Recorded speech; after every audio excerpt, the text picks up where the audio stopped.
Hey there, welcome to the Multifamily Mixtape podcast, brought to you by Multifamily Media Network. I'm your host, Mark Sharp. Multifamily Mixtape is an eclectic podcast as we will discuss any and all things multifamily, from maintenance how-to videos to interviews with industry experts. So sit back, relax, grab a drink, and join me for some campfire-style conversation and maybe a few laughs.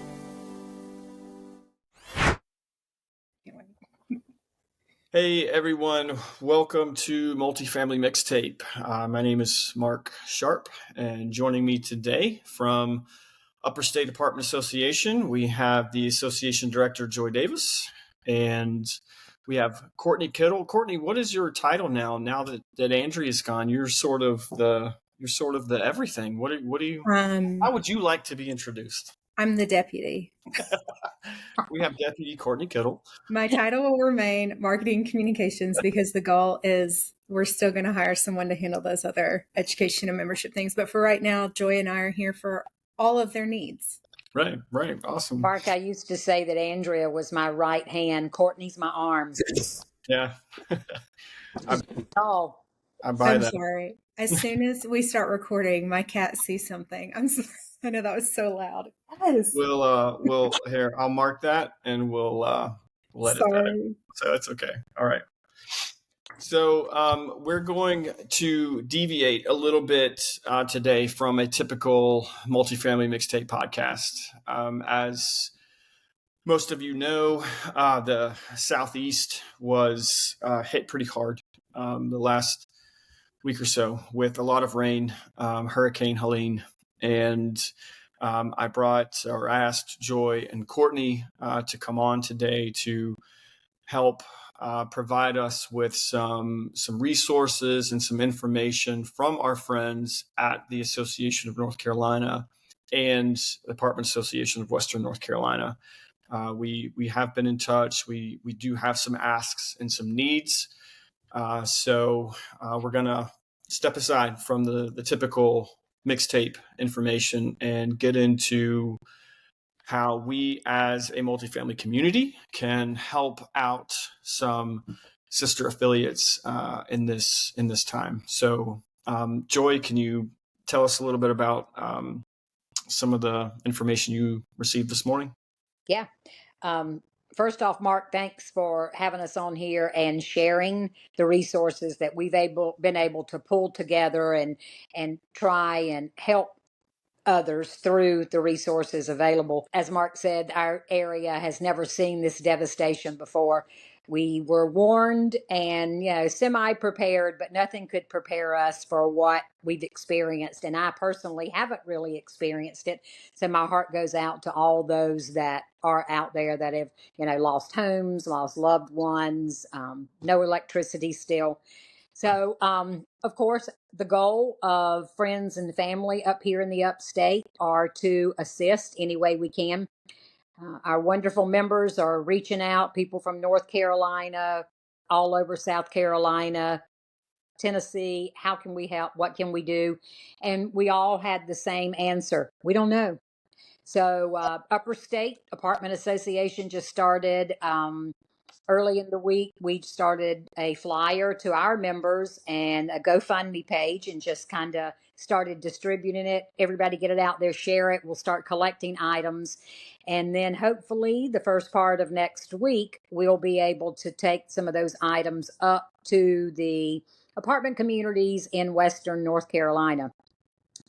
Earlier this morning, I got on a call with a little task force from North Carolina, the AANC, Apartment Association of North Carolina, and AAWNC, which is the Apartment Association of Western North Carolina.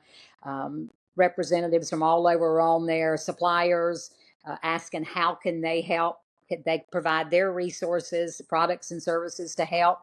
And then those of us that just want to do something. Pulling it all together. One thing we want to get word out with is there are apartments available in the Greenville, Spartanburg, Anderson area that I'm pretty sure that FEMA has started issuing some funds by now And so people are beginning to relocate up to the upstate because we're not that far from, obviously, Hendersonville and Asheville area.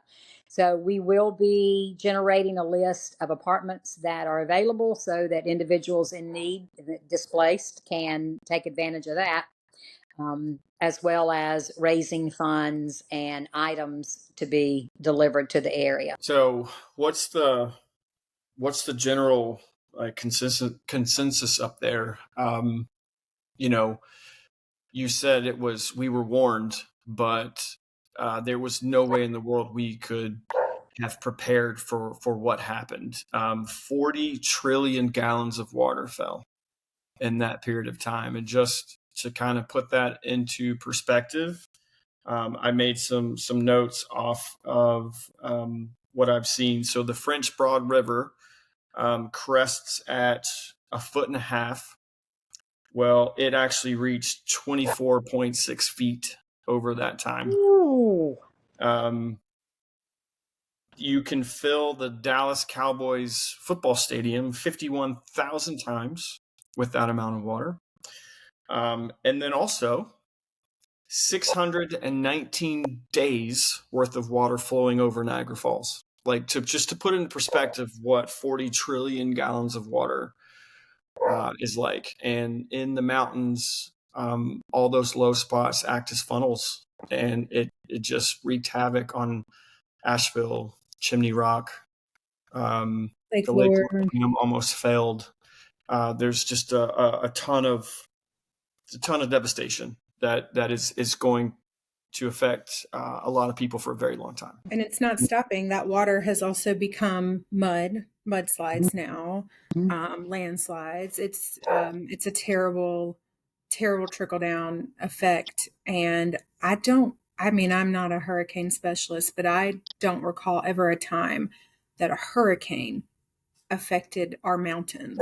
Like, they're almost always preserved. They rarely make it this inland. We get rain and wind. That's usually like what we get when we have a hurricane. So this is, I have a friend that lives in Asheville in a 2-story house, and the water made it up to her 2nd story. Our home's gone, and entire How towns could you be prepared for that, though? Yeah, you can't prepare for that. And then now, while people are going, I don't know how to help, still we're wrestling with trying to help them, but then we still have people here, our own members, who need help.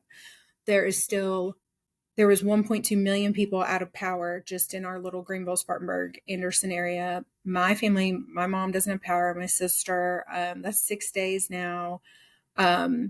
Traffic lights are out. School's not in because there's trees all over the roads. So we're battling something tough here, where we're trying to be boots on the ground and help our own people, while knowing we're in a privileged position and we need to try to help those people as well. And it's really tricky to navigate, because I'm sure Joy's the same, in my emails, there's, what can I do? And also, my residents need help. How can you help? And lucky for our members that we have our directory, and we have so many awesome supplier partners in restoration. But it's more, even today I saw something about, which I want to update, we're doing collections including bug spray, right? Because now there's all this standing water and there's mosquitoes everywhere, and people are trying to clean up their houses and they don't need to get swarmed by mosquitoes.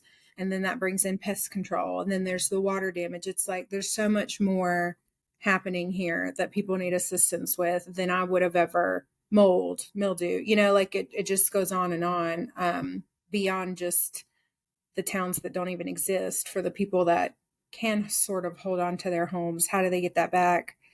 Trees falling on people's houses.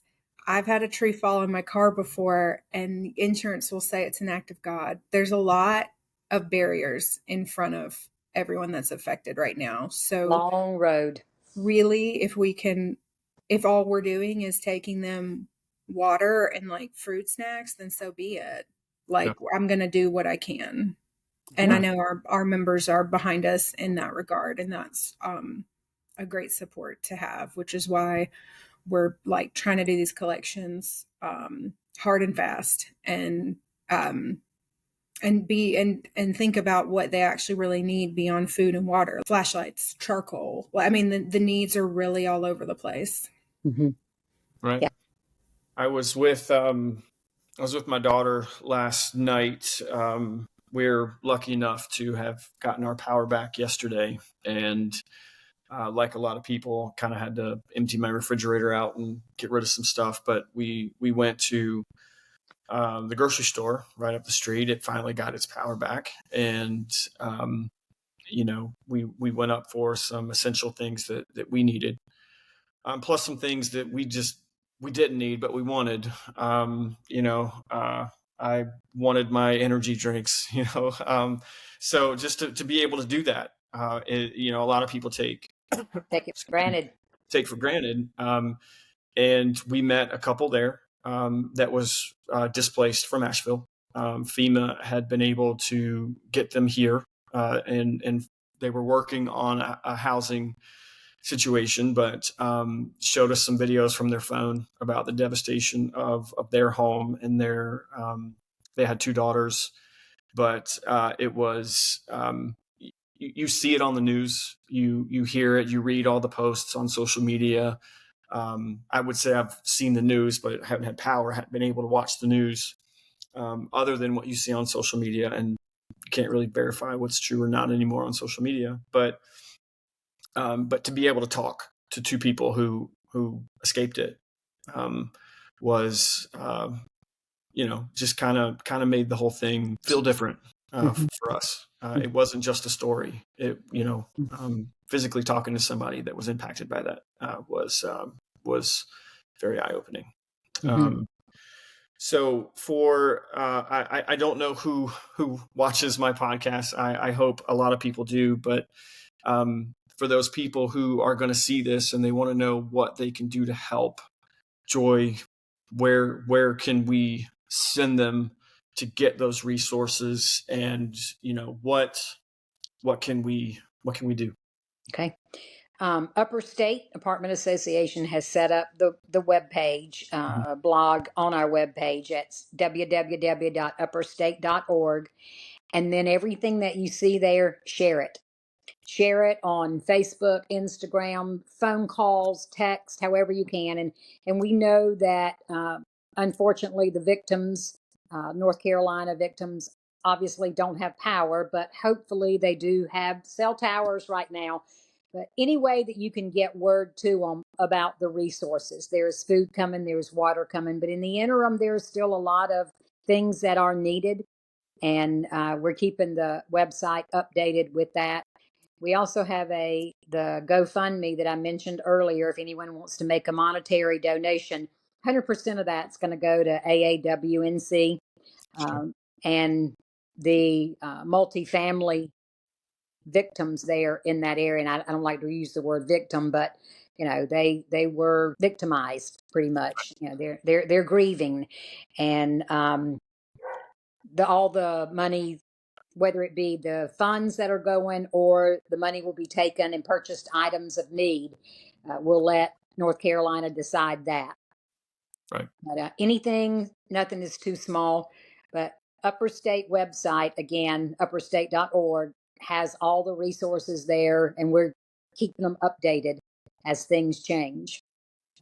One thing to keep in mind when people say, how can I help, is you have to have clearance to get through the roads up there. If you don't, they're going to turn you around. And then, it should be that way. I know just here in the Greenville area, we couldn't get out of the driveway for days, but managed through family to, take a ride and see if this is okay and that's all right. And the roads were totally slammed with people going nowhere. And, it's the same, I'm sure. Everybody wanting to go check on their family and friends in the North Carolina region.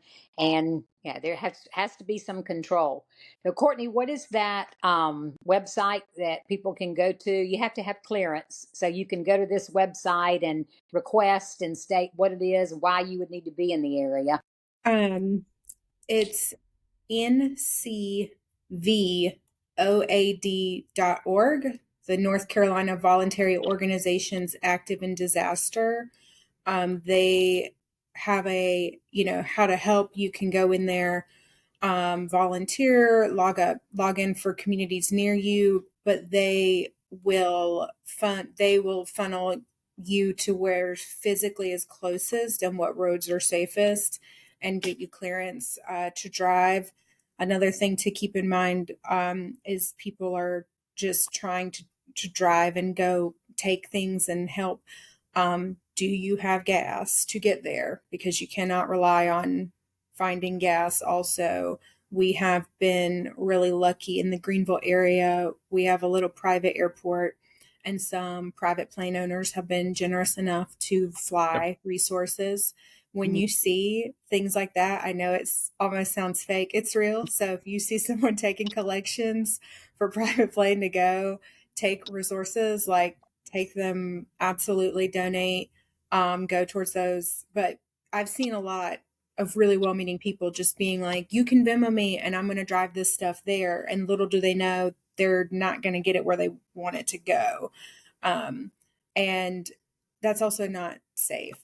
The roads, if you're not around here to also see two of their major highways going up there one has been a terrible landslide. One is actually I-40, like washed out. And our GPS doesn't know to tell us that road isn't there. So, when you see people that have teamed up, some of our members have teamed up with local pilots and getting stuff there, like that's a little bit more legit. But what Joy said, I've been trying to keep it active. If you go to our webpage, first thing you'll see is Hurricane Helene resources. And I've linked on there the same resource pages that exist in North Carolina. I've tried to keep ours up to date also with in our area who's providing food and water and things like that for our own people in need. But it is definitely, be wary. This is the time, sadly, this is the time that people start a lot of false fundraisers. I was to set the GoFundMe up.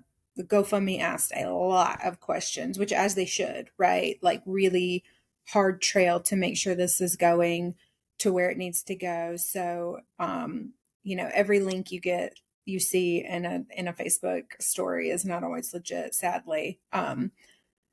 And that's why we're trying to keep our resource page updated with actual, resources from the local government, from United Way, from FEMA, stuff like that, trusted sources and resources that will not change. Yeah. Also on our website, you'll see some resources for mental health, some mental health services and resources. We all know, even though we've not seen anything like this, we all know what crisis and grieving situations do to us. Most of the individuals are isolated in their homes, and isolation only adds to that. So, not just worrying about the food and the gas and the infrastructure and everything that goes along with it, but also the individuals' mental health themselves. Reach out to them, guys. Give them the resources that you'll see on Upper State's website.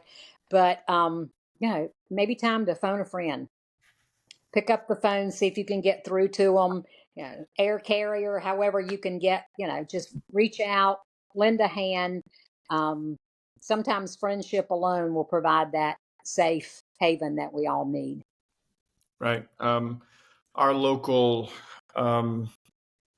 weatherman, Chris Justice, lives right down the street from me, and he posted that there were 2 more landslides last night that took out some cell towers. They were able to get those up and running to allow people to make phone calls, receive emergency messages. But because of some more landslides that happened last night, some of those cell towers are down. So he did encourage the communication, but he also encouraged short messages. It's the longer things that bog down the network. So if you do need to reach out to someone and you're not getting through, try shorter messages. And that was his recommendation for anyone trying to reach loved ones up there that have been unable to be reached so far. Makes sense. Yeah, very good sense. Yeah. But Joy, thank you for those resources on mental health. You never know what something like this could do, or what that resource could do to help someone else during. I would like to chime in on that same vein and the reminder that October is Domestic Violence Awareness Month, and situations like this are like 4 times more dangerous for anyone that's experiencing within their home any kind of abuse when they get displaced. Uh, that's another thing. If you're looking to help, like North Carolina, South Carolina, we all have local domestic violence shelters. I know ours is in need of holding items, trying to keep people there. That's another need if you want to raise donations for them or see how you can help them. But also, in the same way that Joyce said, just reach out. Those people in your life that maybe they seem to go a little silent might need those check-ins. If it is safe to just drop by, these types of situations are really exponentially dangerous for people that are already suffering from abuse. And now the resources that they had before, they're cut off from. So the same way that everyone else is rebuilding, unfortunately, the shelters, the domestic violence shelters, are also going to be rebuilding and trying to recoup resources they lost. So we'll probably add stuff like that on the website too, now that I'm saying it out loud. Yeah. Like, because we do have several that we work with and our partners Lipsack and Brownlee work with in North Carolina, and we want to make sure that they get that people get the help they need. Great. Yep. And we will. I'll post all of the links, all of these resources. They'll be in the comment section once this podcast gets released. So for those of you that didn't write fast enough, don't worry. They will be in the comments, hyperlink form. So you just click on it and get all the information you need. Well, Joy, Courtney, thank you both so much for coming on and helping share that. While it is devastating and just something that's going to affect people for a very long time, but we have communication, we have physical needs, we have asks. And right now, I think one of the best things anybody can do is just donate. Mm-hmm. Just donate however you can. Yep. Donate and then share so others can donate. That's right. Yeah, share as far as your network goes. Our Detroit shared our fundraiser yesterday, and Mhm. like anyone can contribute to that if they want to shop. I actually think, now I'm saying it out loud, also I might do an Amazon list, Joy, that people can shop and the stuff will come to us to take, because but it's really like you can help from far away. That's right. Even if you don't have cash to give, if you need our office address for things, if you have in your household, socks or unopened diapers because your kid is potty trained now or anything like that, like there's so much. Everyone will need pet supplies too, pet food, litter, things like that. So yeah, of course, ideally everything's, going to be nice and new from the store, but this is a situation where like anything can help. So if you have things in gently used condition, I have a surplus of batteries because my mom gifts them to me every Christmas. So I'm bringing batteries in, but it really is sort of like any little thing, can help, but to also share it wide and far. I don't know, because we haven't had access to the news. I don't feel like it's been on the news the way it should have been. I don't feel like, if you don't live here, that you really understand the terrible trickle down effect, because our grocery distribution centers are filled with mud right now. This is going to carry with us for months and months and months, the rebuild process. And we have resources are getting cut off. We have a strike going on with dock workers. So yeah, especially if you live somewhere else in the country where nothing like this is going on, you can ship water, you can ship socks, you can, however you can help. So I will definitely give you as many resources and links to share in this podcast as possible, because I do know that your listeners are all across our nation. And Western North Carolina needs our help in a big, big way. Yep. Yes, very much so. Share and care. That's right. That's right. What was the new? There was a logo put on the South Carolina Apartment Association website, and it's got the two states and sharing together. Kind of, and it was it's really great and true. yeah, and while the upstate of South Carolina was hit, we still have a lot of people in our own area, like Courtney said earlier, that are in need of assistance. But while they are in need of assistance, they're also reaching out because they want to help, because they know that my minor inconvenience of not having power does not compare to someone who no longer has a home or has lost a loved one or so whatever. I don't want to go down the road. That's right.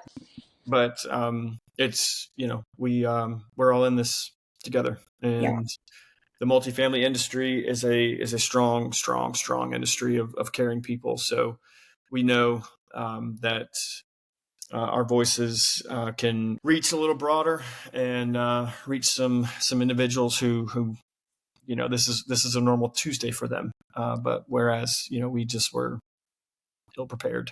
But even then, being prepared wouldn't matter for here. So we wouldn't have. They wouldn't. It wouldn't have mattered. Gonna become a prepper probably after this. Start showing. You said the words. Now your phone heard you. You'll start getting ads for. From my lips to God's ears. I've been thinking because I still have. My mom doesn't have power, and she also doesn't have cell service. And so I've had to just rely on my sister cruising by there to make sure she's okay. Mm-hmm. But you're right. Like I have friends that they don't have power and they also don't have water. Certain areas of Spartanburg don't have water at all, which is really brutal. And he hasn't complained at all. Like he was like, look at Asheville. Like I'll be fine. Like I can go to my work and wash my clothes there. Really good attitudes. And I do think we're a little unique. I don't know if y'all feel this way. I always feel like North Carolina and South Carolina is the same. Like we're the same state. Mm-hmm. We're so close. You grow up going there. All these spots that are in ruins are but a 45-minute drive from us. Like it's really, really close. And it feels like it's happening right here. It is. And so it's just like, without a doubt, of course, we've got to get up and get going and get something started in the works to help. And watching the community, it's been really incredible and amazing. But for all the same awesome, wonderful people, there's also like my husband saw people filling barrels with gas and they're promising it's for other people. But, there's also a lot of selfish people out there. So it's like, we really have to come together right now, guys, because we'll get by. We might not have, my kids didn't have their favorite kind of goldfish, but they'll be fine. There's more important fish to fry, if you will. Yeah.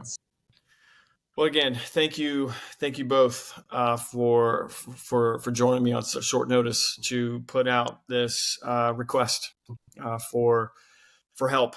And to all of you listening, thank you for tuning in. Please be on the lookout for those resources. Check the comments below, and please do not hesitate to reach out to myself. Mark at multifamilymixtape.com, or you can go on to www.upperstate.org and you can reach out to either of these two individuals as well to if there's a resource you can provide that we may not have thought about, please reach out and let us know. We would be happy to connect you with with some of our contacts in Western North Carolina to help facilitate some type of. We're all about teaming up. Yeah, right. Exactly. Yeah. So we can do it together. Absolutely. Well, again, thank you. And I hope you all have a good time. Stay safe, and we'll catch you on the next one. Everyone out there too. Care and share. Thanks. Bye, guys. Thanks again for taking time out of your day to listen to this episode. I hope you found it entertaining and insightful. If you like this episode, please like, comment, and subscribe. Also visit multifamilymedianetwork.com to learn more about our other industry podcasts and sponsorship opportunities. And until next time, don't be afraid to crank the volume.